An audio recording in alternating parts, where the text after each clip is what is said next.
Cumprimento a todos os meus irmãos com a paz de Jesus. Seja bem-vindo ao estudo da lição número 11, o Santuário da Nova Aliança. Antes de começar, vamos orar. Pai querido que estás nos céus, aqui estamos como filhos e filhas teus, buscando a tua bênção, a tua graça, buscando o derramamento do Espírito Santo sobre nós. A promessa de Jesus Cristo foi essa: não muito depois destes dias derramarei sobre vós o Espírito Santo. Sereis batizados com o Espírito Santo e com fogo. Derrama sobre nós o Espírito Santo, Pai querido, em nome de Jesus suplicamos que ao abrirmos a Tua palavra, o Senhor abra nossa mente para entendermos as Tuas verdades. Responde às orações do Teu povo, acalma o coração do Teu povo, apressa-te, Jesus Cristo, para vir nos buscar. É o nosso clamor. Em nome de Jesus pedimos. Amém. O Santuário da Nova Aliança. A velha Jerusalém tinha um santuário, o Santuário da Terra. A Nova Jerusalém também tem um santuário, o Santuário Celestial. O Santuário da Terra era somente uma ilustração, uma cópia, para entendermos o plano da salvação. Mas no Santuário Celestial não existe nada de sombra ou de cópia. Ali está o original, o verdadeiro tabernáculo, o verdadeiro santuário construído por Deus. E, queridos, é ali que Jesus Cristo trabalha a seu favor, a meu favor. É ali no Santuário Celestial que Jesus comparece diante do Pai para ser o nosso mediador. Aleluia! Por que Deus desejava que os israelitas construíssem um santuário? Por quê? Este é o assunto que vamos estudar esta semana. O que o santuário nos ensina sobre Cristo como nosso substituto? O que Jesus faz no céu hoje? Depois que Jesus morreu na cruz, ressuscitou e subiu ao céu, qual é a função, qual é o trabalho de Jesus Cristo ali no céu? Estes assuntos são revelados através da doutrina do santuário celestial, onde Jesus Cristo intercede por você. Na parte de domingo, relacionamentos. O Deus da Bíblia é um Deus de relacionamentos. Quando você lê Gênesis capítulo 3, ali menciona que quando Adão e Eva pecaram, Deus apareceu ali no Jardim do Éden, na viração do dia, no entardecer. Deus visitava Adão e Eva no entardecer, na viração do dia. Queridos, Deus é um Deus de relacionamentos. Ele não somente criou Adão e Eva, não somente criou a família humana, ele se relaciona. Por isso Deus enviou seu Filho, Jesus Cristo, que nasceu entre nós, para ficar perto de nós, para ser um de nós, para ter relacionamento. Queridos, o nosso relacionamento com Deus determina nossa intimidade com Deus, nossa familiaridade com Deus. Quanto do amor de Deus você e eu temos que aprender? É aos pés de Jesus Cristo, é estudando a palavra de Deus que nos relacionamos. Através da oração nós falamos com Deus. Através da Bíblia, Deus está falando com você e comigo. Isto é relacionamento. O cristianismo é uma religião de relacionamento de um filho com o Pai. E nós temos nosso irmão mais velho, Jesus Cristo, que está muito mais perto de você, muito mais identificado com as suas necessidades e as minhas necessidades. Abra sua Bíblia e vamos ler aqui em Levítico capítulo 26. Levítico capítulo 26 e os versos 11 e 12. Levítico capítulo 26 e os versos 11 e 12. Aqui nós lemos: E porei o meu tabernáculo no meio de vós, e a minha alma de vós não se enfadará. E andarei no meio de vós, e eu vos serei por Deus, e vós me sereis por povo. Deus pediu para que Moisés construísse um tabernáculo, para poder habitar com o povo, para estar junto com o seu povo. O Deus da Bíblia tem esta característica. Ele não é um Deus distante, mas é um Deus que está perto. É um Deus que nos entende. É um Deus que estende a mão cada vez que caímos. É um Deus que cuida, é um Deus que ajuda. Por isso ele está perto. Por isso ele mandou construir um tabernáculo para habitar no meio do povo, no Santíssimo do Santuário Terrestre. Ali estava a Arca do Concerto, com os 10 mandamentos dentro. Em cima da arca existia o propiciatório. No meio dos 2 anjos que existiam em cima da Arca do Concerto, no meio destes 2 anjos manifestava-se o Shekinah, a glória de Deus. Não era uma figura de linguagem, mas era, de fato, a presença divina no meio do acampamento israelita. Porei o meu tabernáculo no meio de vocês, para poder habitar com vocês, e não me aborrecerei com vocês. Andarei entre vocês e serei o seu Deus, e vocês serão o meu povo. Levítico 26, 11 e 12. Uma coisa deve estar clara na antiga aliança e na nova aliança. O Senhor busca um relacionamento íntimo de amor com o seu povo. Na verdade, as alianças fundamentalmente formam as regras para este relacionamento entre Deus e o pecador. A fim de que exista um relacionamento, é preciso haver interação, comunicação e contato, principalmente para os seres humanos pecadores, falíveis como nós somos. Evidentemente, o Senhor, sabendo disso, tomou a iniciativa de se manifestar a nós de um modo que, dentro dos limites da humanidade caída, pudéssemos nos relacionar com Ele de um modo significativo. Abra sua Bíblia também em Êxodo capítulo 25 e o verso 8. Êxodo capítulo 25 e o verso 8. Aqui nós lemos: E me farão um santuário, e habitarei no meio deles, conforme a tudo que eu te mostrar, para modelo do tabernáculo e para modelo de todos os seus vasos, assim mesmo o fareis. Deus deu o modelo, Deus deu a planta. Queridos, Deus idealizou o santuário terrestre em cima daquilo que existe no céu. De acordo com o santuário celestial, Deus pediu para que Moisés construísse uma maquete, uma cópia do santuário celestial aqui na terra, para explicar, para revelar o plano da salvação. E me farão um santuário e habitarei no meio deles. Deus quer habitar no meio do seu povo. E Deus deixou claro: eu não me aborrecerei de vocês. Disse que habitaria no meio do seu povo e não se aborreceria do seu povo. Ou seja, o que significa isso? Será que quando nós pecamos, Deus se aborrece? Deus se afasta? Deus nos abandona? Não, queridos. Quando nós pecamos, Deus se compadece. Quando nós pecamos, Deus se aproxima de você através do Espírito Santo, tentando nos convencer do pecado, nos dar o arrependimento, para nos dar também o perdão. O santuário provia os meios para que a humanidade caída fosse aceita pelo Senhor. A doutrina do santuário mostra como o pecador deveria agir. Quando ele pecasse, o que ele deveria fazer? Tomar um cordeiro, trazer este animalzinho até o pátio do santuário terrestre. Ali ele sacrificaria este cordeiro, ele mataria o cordeiro e o sacerdote colocaria esse cordeiro sobre o altar de holocausto, onde aquele cordeiro seria queimado em oferta ao Senhor. Tudo isto era simbólico. Jesus Cristo estava ali representado pelo animalzinho, representado pelo cordeiro que morria no lugar do pecador. Queridos, Deus proveu perdão. O cristianismo é uma religião de perdão, de misericórdia, de bondade. O cristianismo é a religião de um Deus que está perto de você e que cuida de você. Aleluia!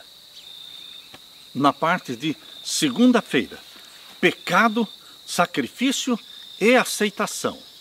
Abra sua Bíblia e vamos ler em Hebreus capítulo 9.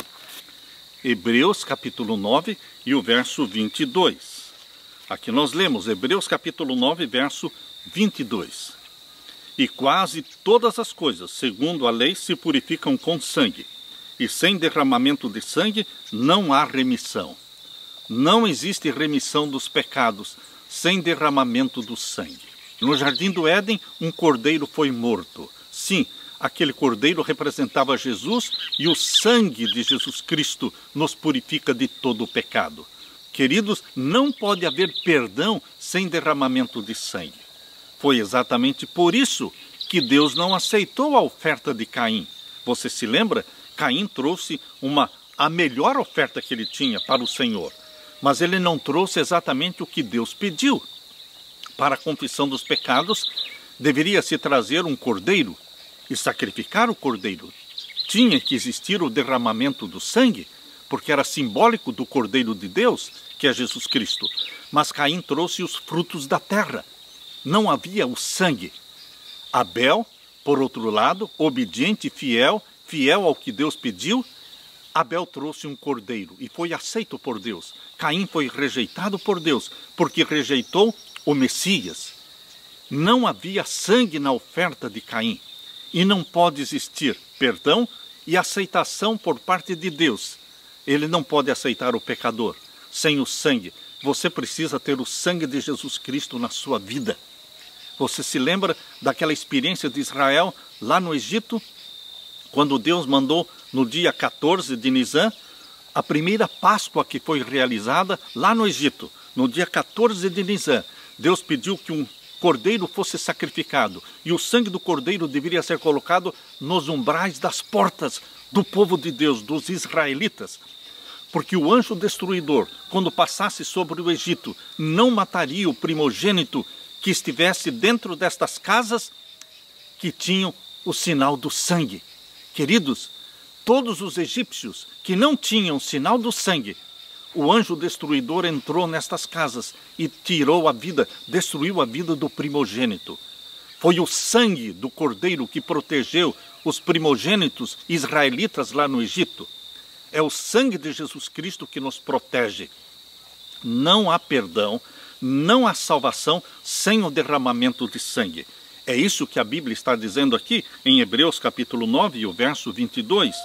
E quase todas as coisas, segundo a lei, se purificam com sangue. E sem derramamento de sangue não há remissão dos pecados. O método apontado por Deus para que o pecador do Antigo Testamento se livrasse do pecado e da culpa era pelo sacrifício de animais. As ofertas sacrificais dos israelitas foram detalhadas especificamente ali em Levítico capítulo 1 até o capítulo 7. Está falando de todas as ofertas que deveriam ser feitas por pecados voluntários, por pecados por ignorância, sacrifícios que deveriam ser feitos quando o sacerdote pecasse, quando um príncipe pecasse, quando o povo pecasse. Ali existiam todos os detalhes de como deveriam ser oferecidos os animais. A pessoa que pecava e que, portanto, havia quebrado o relacionamento de aliança e a lei que o regulamentava, poderia ser restaurada à plena comunhão com Deus ao trazer um sacrifício animal como substituto. Os sacrifícios, os ritos, eram os meios indicados por Deus para realizar a purificação do pecado e da culpa. Eles foram instituídos para purificar o pecador, transferindo o pecado e a culpa individual para o santuário por meio da aspersão do sangue e restituindo a plena comunhão do penitente com o Deus pessoal, que é o Salvador. Abra sua Bíblia e vamos ler aqui em Isaías capítulo 53. Quando você lê Isaías 53, você percebe exatamente o que estava sendo pregado e profetizado nos rituais do santuário terrestre. Isaías 53 é um capítulo profético, messiânico, mostrando a missão do Filho de Deus, que deveria vir ao mundo como Cordeiro de Deus e morreria por você e por mim. Lemos então Isaías 53, a partir do verso 4. Verdadeiramente ele tomou sobre si as nossas enfermidades. Está falando de Jesus Cristo, que viria ao mundo, se tornaria um de nós e morreria no nosso lugar. Verdadeiramente ele tomou sobre si as nossas enfermidades e as nossas dores levou sobre si, e nós o reputamos por aflito, ferido de Deus e oprimido. Mas ele foi ferido pelas nossas transgressões. Jesus não tinha pecados. Ele não morreria porque ele não tinha pecados, mas ele se tornou pecado por nós. Na cruz do Calvário, Jesus Cristo se tornou pecado. Por isso ele morreu. Queridos, Jesus Cristo assumiu de fato os nossos pecados. Ele foi ferido pelas nossas transgressões e moído pelas nossas iniquidades. O castigo que nos traz a paz estava sobre ele, e pelas suas pisaduras nós fomos sarados. Todos nós andávamos desgarrados como ovelhas. Cada um se desviava pelo seu caminho, mas o Senhor fez cair sobre ele a iniquidade de nós todos. Todos os pecados do passado, do presente e do futuro caíram sobre Jesus Cristo na cruz do Calvário. Ele morreu pelos pecados de todos que um dia clamassem pelo seu sangue. O sacrifício de Jesus é todo suficiente para a salvação de qualquer pecador e clamar pelo nome e pelo sangue de Jesus. Abra sua Bíblia também e vamos ler em Hebreus capítulo 10. Hebreus capítulo 10 e o verso 4. Porque é impossível que o sangue dos touros e dos bodes tire os pecados. Aquilo era simbólico. Aquilo representava o sangue de Jesus Cristo. O sangue de um animal não pode purificar ninguém. Aquilo era somente uma ilustração do sacrifício expiatório, da morte substitutiva de Jesus Cristo na cruz do Calvário. Leia também Hebreus capítulo 10 e o verso 9 e 10. Então disse: eis aqui venho para fazer, ó Deus, a tua vontade. Tira o primeiro para estabelecer o segundo. Tire a velha aliança, o santuário terrestre, onde morrem os animaizinhos, e estabeleça o santuário celestial, a nova aliança, onde o sangue não é de um animalzinho, é o sangue de Jesus Cristo, aquele que nos purifica dos nossos pecados. Tire o primeiro para estabelecer o quê? O segundo. Velha aliança e nova aliança, com base no sangue de Jesus Cristo. Verso 10. Na qual vontade temos sido santificados pela oblação do corpo de Jesus Cristo, feito uma vez. No santuário da terra, os animaizinhos morriam diariamente, vários deles. Mas no santuário celestial, o sacrifício é um só. Jesus morreu uma só vez. Por isso diz aqui Hebreus 10, verso 10. Na qual vontade temos sido santificados pela oblação, pelo sacrifício do nosso Senhor Jesus Cristo, feito uma vez. Aleluia! E verso 11. E assim todo sacerdote aparece cada dia ministrando e oferecendo muitas vezes os mesmos sacrifícios que nunca podem tirar os pecados. Ou seja, o animal em si não poderia tirar os pecados de nenhum pecador. Tudo era uma profecia daquilo que Jesus Cristo faria. E aqui diz o verso 12, mas este havendo oferecido um único sacrifício pelos pecados. Jesus ofereceu um único sacrifício pelos pecados. Está sentado para sempre à destra de Deus. Jesus Cristo morreu, Jesus Cristo ressuscitou, subiu ao céu e se assentou à direita de Deus no santuário celestial. Queridos, os sacrifícios de animais no Antigo Testamento eram o meio divinamente ordenado para livrar o pecador do pecado e da culpa. Eles mudavam o status do pecador de culpado e digno de morte para ser um pecador perdoado e restabelecido no relacionamento de aliança entre Deus e o homem. Mas os sacrifícios de animais também eram proféticos por natureza. Nenhum animal era um substituto adequado para expiar o pecado e a culpa da humanidade. O autor de Hebreus, que eu creio que era Paulo, afirmou isso em sua própria linguagem. Paulo disse: é impossível que o sangue de touros e de bodes remova os pecados. Hebreus 10, 4. Portanto, o sacrifício de um animal deveria ser uma ardente perspectiva da vinda do divino humano servo de Deus, que morreria como substituto pelos pecados do mundo. Por meio deste processo, o pecador era perdoado e aceito pelo Senhor, e o fundamento da relação de aliança era restabelecido. Jesus Cristo veio para resgatar, para reconciliar o pecador com Deus. Tinha que existir um mediador, e Jesus Cristo é o nosso mediador. Não existe mais este abismo entre Deus e o homem, porque Jesus Cristo preencheu este abismo. Através de Jesus Cristo, você e eu somos reconciliados com Deus. Queridos, a lei de Deus foi transgredida, a lei de Deus continua sendo transgredida, mas você pode ser perdoado. Você pode confessar os pecados. E através da mediação de Jesus Cristo, nosso sacerdote, ele nos perdoa. Quando Jesus Cristo nos perdoa, Deus o Pai olha para você e para mim como se nunca tivéssemos pecado. Aleluia! Esta é a graça divina provida através do sangue de Jesus. Na parte de terça-feira, a substituição. Jesus é o nosso substituto. Nós deveríamos morrer, mas foi Jesus que morreu em nosso lugar. Abra sua Bíblia e vamos ler em Gálatas capítulo 1 e o verso 4. Gálatas capítulo 1 e o verso 4. Aqui nós lemos: o qual se deu a si mesmo por nossos pecados, para nos livrar do presente século mau, segundo a vontade de Deus nosso Pai. Jesus Cristo veio ao mundo, ele nasceu da Virgem Maria, já destinado a morrer.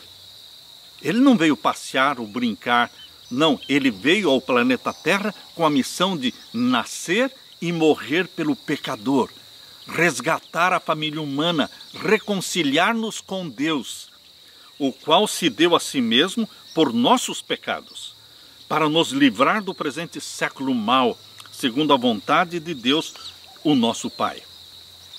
Um dos temas centrais do Novo Testamento, queridos irmãos, é que Jesus Cristo morreu como sacrifício pelos pecados do mundo. Essa verdade é o fundamento do plano da salvação. Esta verdade de que Jesus Cristo morreu na cruz para perdão dos meus e dos seus pecados, esta é a essência do cristianismo. Essa verdade é o fundamento do plano da salvação. Qualquer teologia que negue a expiação pelo sangue de Cristo nega o coração e a essência do cristianismo. Uma cruz sem sangue não pode salvar ninguém. Infelizmente, o islamismo, queridos, infelizmente o islamismo e o Alcorão, que é o livro sagrado no islamismo, eles negam a morte de Jesus na cruz. Eu já li o Alcorão e ali diz que Jesus Cristo não morreu na cruz. Eles pensaram que Jesus tivesse morrido na cruz, mas não morreu. Ou seja, o islamismo nega a morte de Cristo na cruz, o derramamento do sangue substituto. Queridos, esta é a mensagem central, é o coração do cristianismo. E é negado pelo Alcorão. O Alá, mencionado no Alcorão, aquele que inspirou Maomé, ele diz que não tem nenhum filho. Ele não tem filho. Mas a Bíblia que você e eu lemos, ela diz que Jesus Cristo é filho do Deus Altíssimo. E Jesus Cristo é Deus, o Deus homem que habitou entre nós, que morreu por nós. Jesus Cristo, ele é Deus. Ele aceita ser adorado, ele perdoa pecados. O islamismo que nega a morte de Jesus Cristo na cruz é uma religião que quer dominar o mundo inteiro. Eu fiquei estarrecido quando eu li este livro. Só Alá traz a paz. Este livro, Só Alá traz a paz, foi escrito por um doutor, membro da nossa igreja, e foi publicado esse livro pelo Unas Press, a editora ali onde está a Faculdade de Teologia. Queridos, como só Alá traz a paz? A minha Bíblia diz que só Jesus traz a paz. Só Jesus traz a paz. Por isso Jesus diz, a minha paz vos dou, não vou-la dou como o mundo a dá. Jesus é o príncipe da paz, maravilhoso, conselheiro, Deus forte, príncipe da paz, Pai da eternidade. Este é o nosso Jesus Cristo, mencionado ali em Isaías capítulo 9 e o verso 6. Por causa dos nossos pecados, nós merecemos morrer. Cristo, por amor a nós, entregou a si mesmo pelos nossos pecados. É isso que Paulo está falando em Gálatas capítulo 1 e o verso 4. Jesus sofreu a morte que merecemos. A morte de Cristo como substituto dos pecadores é a grande verdade, da qual nascem todas as outras verdades. Nossa esperança de restauração, de liberdade, perdão, vida eterna no paraíso está fundamentada na obra que Jesus realizou na cruz e porque ele ressuscitou para cumprir com as promessas que ele fez. Sem isso, nossa fé não teria sentido. Abra sua Bíblia em Mateus capítulo 26 e vamos ver o verso 28. Mateus capítulo 26 e o verso 28. Aqui nós lemos: porque isto é o meu sangue, o sangue do Novo Testamento, que é derramado por muitos para a remissão dos pecados. Jesus Cristo, quando instituiu a ceia do Senhor, a Santa Ceia, que é realmente a comemoração da morte de Cristo na cruz, cada vez que participamos da ceia do Senhor, nós estamos dizendo que cremos no Filho de Deus que morreu na cruz por nós, cremos naquele sangue que foi derramado por nós para perdão dos nossos pecados. Este é o simbolismo da ceia do Senhor. Por isso Jesus Cristo, quando participou da ceia, aquela cerimônia que transformou a Páscoa em uma ceia do Senhor. E ali ele disse: porque isto é o meu sangue, o sangue do Novo Testamento, que é derramado por muitos para a remissão dos pecados. Ali ele introduziu o suco da vide, representando o sangue dele, que seria derramado na cruz do Calvário. Queridos, a ceia do Senhor é composta do lava-pés, porque Jesus Cristo lavou os pés dos seus discípulos, ele nos deu o exemplo para que também lavemos os pés uns aos outros. E a ceia do Senhor também inclui o pão, que representa o corpo do nosso Senhor Jesus Cristo, pregado na cruz, dilacerado na cruz. E ali tem também o suco da vida, representando o sangue de Jesus Cristo, que nos purifica de todo o pecado. Por isso aqui em Mateus capítulo 26, verso 28, Jesus diz aqui o verso 27 e 28, e tomando o cálice e dando graças, deu-lhe o dizendo: bebei dele todos, porque isto é o meu sangue, o sangue do Novo Testamento. Na nova aliança, o sangue não é de um animal, mas é o sangue puro, imaculado de Jesus Cristo, nosso Salvador. Lemos também aqui em Efésios capítulo 2, verso 13. Abra sua Bíblia em Efésios capítulo 2 e o verso 13. Aqui nós lemos: mas agora, em Cristo Jesus, vós que antes estáveis longe, já pelo sangue de Cristo chegastes perto. É o sangue de Jesus Cristo que nos reconcilia com Deus. Imaginem, se Jesus não tivesse morrido na cruz, derramado o seu sangue na cruz, não teria havido reconciliação do pecador com Deus. Não existiria perdão para você. É o sangue do nosso Senhor Jesus Cristo, derramado na cruz, que é o centro, é o coração, é a essência do cristianismo. Precisamos de um Salvador. O islamismo não apresenta um Salvador. Ali é salvação pelas obras. Mas o cristianismo, a salvação é pela graça. É aceitando a Jesus como Salvador. Abra sua Bíblia também em Hebreus capítulo 9 e o verso 14. Hebreus capítulo 9 e o verso 14. Aqui nós lemos: quanto mais o sangue de Cristo, que pelo Espírito Eterno se ofereceu a si mesmo imaculado a Deus, purificará as vossas consciências das obras mortas para servirdes ao Deus vivo. Queridos, Paulo, que eu creio que seja o autor de Hebreus, ele está dizendo que Jesus Cristo se ofereceu a si mesmo para purificar as nossas consciências das obras mortas, para que sirvamos a Deus. Paulo diz aqui, em Hebreus capítulo 9, verso 13, porque se o sangue dos touros e bodes e a cinza de uma novilha esparzida sobre os imundos os santifica quanto à purificação da carne, ou seja, no Antigo Testamento, no Santuário da Terra, o sangue era de animais e simbolicamente ele estava purificando as pessoas dos seus pecados. Mas agora na nova aliança é o sangue do nosso Senhor Jesus Cristo. Por isso ele diz no verso 14, quanto mais o sangue de Cristo, da nova aliança. Queridos, nós temos que nos valer deste sangue precioso, purificador, que o nosso Senhor Jesus Cristo derramou. Abra sua Bíblia também em 1ª Carta de Pedro, capítulo 1 e o verso 19. 1ª Carta de Pedro, capítulo 1 e o verso 19. Vamos ler aqui o verso 18 e 19. sabendo que não foi com coisas corruptíveis, como prata ou ouro, que fostes resgatados da vossa vã maneira de viver, que por tradição recebestes dos vossos pais. Você não foi comprado por prata ou por ouro, ou por qualquer outra coisa. Você foi comprado pelo sangue precioso de Jesus. Jesus, de fato, morreu na cruz. Ele não fez de conta que morreu. Ele morreu na cruz. Ele foi sepultado e ele ressuscitou. Verso 19. Mas com o precioso sangue de Cristo, como de um cordeiro imaculado e incontaminado. Não é a vontade de Deus que vocês estejam sem confiança, com o coração torturado pelo receio de que Ele não os aceitará por serem pecaminosos e sem préstimo. Digam, todos os pecadores, sei que sou pecador, e essa é a razão porque necessito de um Salvador. Nenhum mérito ou bondade tenho pelos quais possa pretender a salvação, mas apresento diante de Deus o sangue expiatório do imaculado Cordeiro de Deus que tira o pecado do mundo. Essa é a minha única defesa. O sangue de Jesus é a nossa única defesa.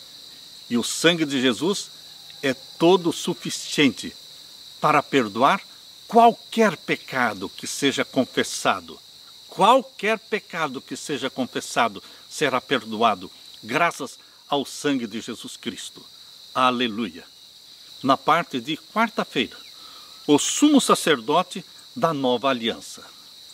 Assim como na antiga aliança, no santuário terrestre, existia o sacerdócio de Arão, da tribo de Levi, também no santuário celestial. Na nova aliança, existe um sacerdócio, que não é da linhagem de Levi, nem da família de Arão, mas é o sacerdócio do nosso Senhor Jesus Cristo, que foi escolhido como sacerdote do santuário celestial, da mesma forma como Melquisedeque foi escolhido no tempo de Abraão para ser o sacerdote do Deus Altíssimo. Melquisedeque foi escolhido diretamente por ordem de Deus. Assim também Jesus Cristo foi escolhido para ser sacerdote no santuário celestial por ordem direta de Deus. Melquisedeque não tinha genealogia sacerdotal, Jesus Cristo também não tem genealogia sacerdotal. Melquisedeque, conforme diz aqui em Hebreus capítulo 7, foi um tipo, foi um símbolo de Jesus Cristo, mostrando que Jesus, embora não pudesse ser sacerdote no santuário terrestre, porque não era da tribo de Levi, ele seria sacerdote no santuário celestial por ordem direta de Deus. Queridos, o sumo sacerdote da nova aliança é Jesus Cristo. O santuário terrestre, em que Deus escolheu habitar com o seu povo, estava concentrado nos sacrifícios de animais. No entanto, o serviço não terminava com a morte dessas criaturas. Quando o pecador entrava no pátio e oferecia o sacrifício dos animais, ali era somente o começo. Depois de morto o animal, o sacerdote tinha uma obra a fazer. Ele tomava parte daquele sangue e penetrava no lugar santo para aspergir aquele sangue no altar de incenso. Ele tocava as 4 pontas do altar de incenso no lugar santo e depois queimava o incenso para que esta oração, esta súplica de perdão que foi feita pelo pecador quando sacrificou o animalzinho, esta súplica de perdão estava sendo oferecida diante de Deus através do sacerdote que tocava as 4 pontas do altar e queimava o incenso. E a fumaça aromática daquele incenso subia e passava por cima do véu, penetrava no lugar santíssimo onde estava o Shekinah, a glória de Deus. Ali estava o sacerdote intercedendo pelo pecador. Queridos, quando o animalzinho morria, não era o fim do ministério, da obra sacerdotal, era somente o começo. Todo esse ritual no santuário terrestre era uma sombra, era um símbolo do que Cristo faria pelo mundo. Portanto, assim como os símbolos não terminavam com a morte do animal, a obra do nosso Senhor Jesus Cristo também não terminou quando ele morreu na cruz. Depois de morto na cruz, ele foi sepultado. Depois ele ressuscitou, ele subiu ao céu. Ele inaugurou o santuário celestial no dia do Pentecostes. 50 dias após a ressurreição de Jesus, cumpriu-se a festa do Pentecostes, que foi a inauguração do santuário celestial, quando Jesus foi entronizado no santuário celestial e recebeu todo o poder. Aquilo que ele disse, todo o poder me é dado no céu e na terra, se cumpriu quando ele foi entronizado no santuário celestial e ele enviou o Espírito Santo. O dia do Pentecostes, ou seja, a festa do Pentecostes, tem duas funções. Ela mostra a inauguração do santuário celestial e a entronização de Jesus Cristo como nosso sacerdote lá no santuário do céu. Por isso ele enviou o Espírito Santo, que foi derramado em forma de chuva temporã sobre a igreja cristã. Queridos, em Hebreus capítulo 8, abra sua Bíblia, Hebreus capítulo 8 e os versos 1 em diante. Aqui fala sobre o santuário celestial e fala sobre o sacerdote da nova aliança. Hebreus capítulo 8 e o verso 1 até o verso 6. Aqui lemos: Ora, a suma do que temos dito é que temos um sumo sacerdote tal que está sentado nos céus à destra do trono da majestade. Existe um santuário no céu, existe um sacerdote no céu que está sentado à direita do Pai. Isto está ali no Santíssimo. O trono do Deus Pai está no Santíssimo. É ali que Jesus Cristo está sentado para interceder por você. Aqui diz, ministro, verso 2, ministro do santuário e do verdadeiro tabernáculo, o qual o Senhor fundou e não o homem. Queridos, o verdadeiro tabernáculo é o celestial. Acabou o santuário da terra? Sim. Quando Jesus Cristo morreu na cruz, o véu rasgou de cima embaixo. Não mais sacrifícios. E depois o templo foi destruído no ano 70, não ficou pedra sobre pedra. Deus tirou o foco do santuário da terra e o transferiu para o santuário celestial. Ali é o foco do ministério do nosso Senhor Jesus, o santuário celestial. É ali que Jesus Cristo intercede por você, meu querido irmão. Ministro do santuário e do verdadeiro tabernáculo, o qual o Senhor fundou e não o homem.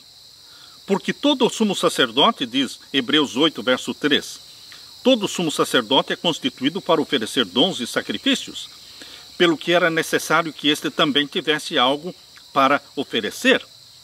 Verso 4, ora, se ele estivesse na terra, nem tão pouco sacerdote seria, havendo ainda sacerdotes que oferecem dons segundo a lei, os quais servem de exemplar e sombra das coisas celestiais. Como Moisés divinamente foi avisado, estando já para acabar o tabernáculo, porque foi-lhe dito, olha, faze tudo conforme o modelo que no monte se te mostrou. Mas agora alcançou ele um ministério tanto mais excelente, quanto ele é mediador de um melhor concerto, que está confirmado em melhores promessas. Queridos, a morte de Jesus na cruz não foi o fim da sua obra, mas o início do seu ministério. Jesus Cristo primeiro morreu como Cordeiro de Deus. Depois ele foi entronizado no céu como nosso sacerdote. Assim como havia um santuário na terra, um sacerdócio na terra, um ministério terrestre na antiga aliança, também existe um santuário no céu, um sacerdócio no céu, um ministério sacerdotal que é feito através de Jesus Cristo. Entretanto, o que não passava de símbolos, imagens e sombra na antiga aliança, tornou-se agora, na nova aliança, uma realidade. Em vez de um animal, na nova aliança nós temos Jesus Cristo, o Filho de Deus, o Imaculado. Em vez de sangue de animais, temos o sangue de Jesus Cristo. Em vez de um santuário feito por homens, temos o santuário celestial, o verdadeiro tabernáculo que o Senhor erigiu, não o homem. Hebreus capítulo 8 e o verso 2.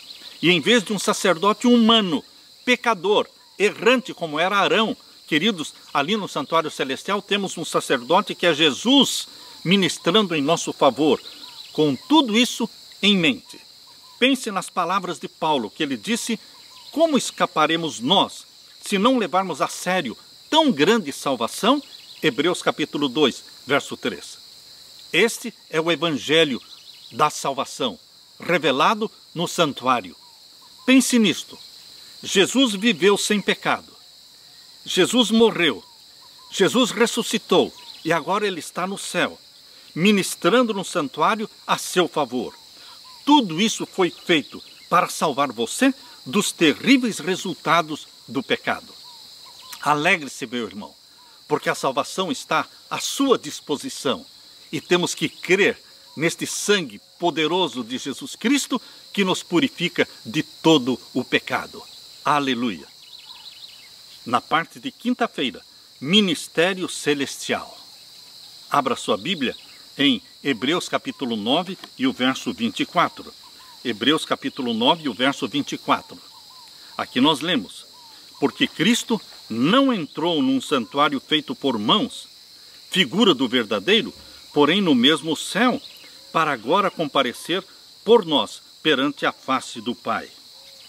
Queridos, Jesus Cristo não podia nem mesmo ser sacerdote no santuário da terra, porque ele não era da tribo de Levi, mas ele entrou não num santuário da terra, mas ele entrou no santuário do céu. É isso que Paulo está dizendo aqui no capítulo 9, verso 24.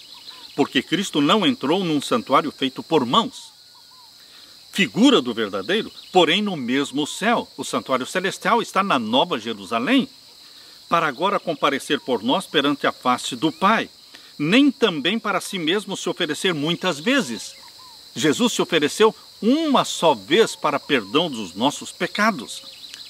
Estude Hebreus 9, 24, especialmente no contexto no qual foi dado o de explicar o ministério de Cristo no céu por nós, após a sua morte sacrificial em nosso favor. Queremos nos concentrar em um ponto, a expressão final que diz que Cristo agora comparece diante de Deus por nós. Cristo agora comparece diante de Deus por nós.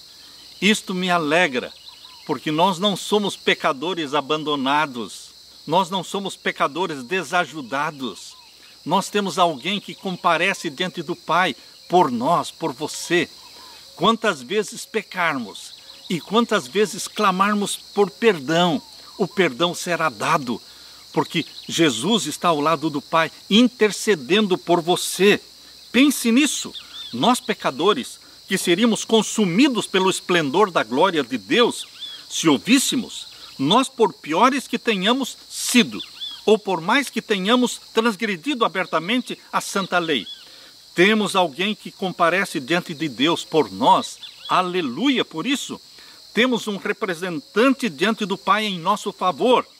Cristo foi muito amoroso. Cristo foi muito perdoador, acolhedor quando esteve na terra. Esse mesmo Jesus é agora o nosso mediador lá no céu. Ele é o mesmo ontem, hoje e eternamente. Jesus não apenas pagou a penalidade pelos nossos pecados, tendo-os levado sobre si na cruz, mas agora ele está na presença de Deus como mediador entre o céu e a terra, entre a humanidade e a divindade. Faz muito sentido, meu querido irmão, Jesus sendo Deus e homem, um homem perfeito sem pecado. É o único que poderia fazer a ponte sobre o abismo entre a humanidade e Deus. A humanidade tinha que ser reconciliada. Jesus reconciliou. O ponto fundamental é que agora existe um ser humano que pode se identificar com todas as nossas provações, dores e tentações. Ele é Jesus Cristo. Por isso, Hebreus capítulo 4, verso 14. Hebreus capítulo 4 e o verso 14 diz assim, leia comigo. Visto que temos um grande sumo sacerdote, Jesus, Filho de Deus, que penetrou nos céus, retenhamos firmemente a nossa confissão, porque não temos um sumo sacerdote que não possa se compadecer das nossas fraquezas, porém um que como nós em tudo foi tentado, mas sem pecado. Cheguemos, pois, com confiança ao trono da graça, para que possamos alcançar misericórdia e achar graça, a fim de sermos ajudados em tempo oportuno. Queridos, temos um sacerdote no céu. Temos Jesus Cristo, que morreu na cruz. O santuário da terra tinha 3 fases, o pátio, o lugar santo e o santíssimo. O que era feito no pátio? A morte do cordeiro. O que era feito no lugar santo? Ele, o sacerdote, trabalhava como mediador do pecador. E o que era feito no santíssimo? Uma vez por ano, o sumo sacerdote entrava no Santíssimo para o juízo. A purificação do santuário terrestre, feito no dia 10 do 7º mês, uma vez por ano, no Santíssimo, é o juízo. As 3 fases do santuário terrestre representam as 3 fases no ministério de Jesus. A primeira fase no ministério de Jesus foi no pátio, quando ele morreu na cruz do Calvário. O planeta Terra é o pátio do santuário celestial. E o Monte do Calvário é o altar de sacrifício onde morreu o Cordeiro de Deus que tira o pecado do mundo. Este foi o trabalho de Jesus no pátio, a primeira fase.